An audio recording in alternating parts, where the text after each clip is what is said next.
So meron pong bagong samgyupsal restaurant dito malapit sa bahay. Tatry po namin ng family ko. So, interested lang ako to know ano po ba yung difference ng samgyupsal sa bahay versus samgyupsal sa labas. So, we'll see. Again, no? Kukuha po muna ako ng baseline na blood sugar. Tapos after 2 hours, i-measure po natin kung ano po yung magiging blood sugar spike.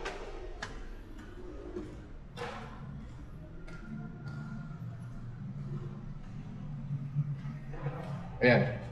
So yan po yung name niya. Dadam po ba yan? Dadam Grill. Unlimited Korean Barbecue.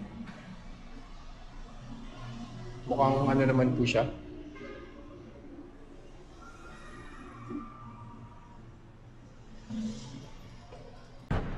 Pasok po tayo sa loob.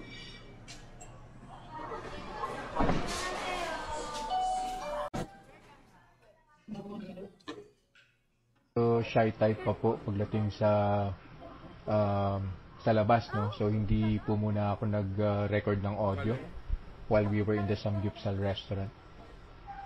So, at this point, kumukuha po ako ng baseline sugar, blood sugar.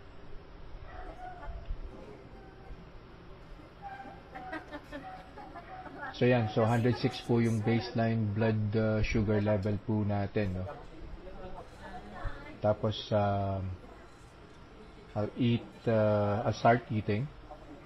And then, babalik po ako after 2 hours and measure kung ano po yung magiging blood sugar spike. So, kung one full meal po ito, actually sobra-sobra pa po yan for one full meal, dapat hindi po siya angat ng 140. Mamaya na kasi mamaya na sa house yan. Balik mo na muna. Mamaya na sa house. So, kumain po ako dyan ng actually 1 cup of rice, siguro less than 1 cup of rice pa. Tapos lettuce. Tapos of course yung meat. Yung inaki mushroom po yata yun, wrapped with bacon, yun masarap po yun. Pero you have to take note na lahat po nung kinain ko po dito na meat, hindi po siya yung marinated. Tapos marami po akong kinain kimchi, yung pong radish, yung labanos. Tapos the rest po puro meat na. Yung as I mentioned, yung rice siguro 1 cup or siguro mga 2/3 cup lang po yan. Less than 1 cup. So sobrang control po. So after 2 hours po, no, so ito na po yung blood sugar. Final blood sugar measurement.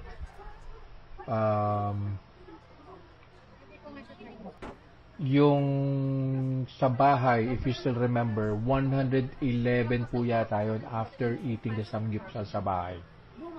So, ito po, 131. So, pasok po siya rin sa 140 na threshold. Full meal po yan. Yun lang po. Thank you.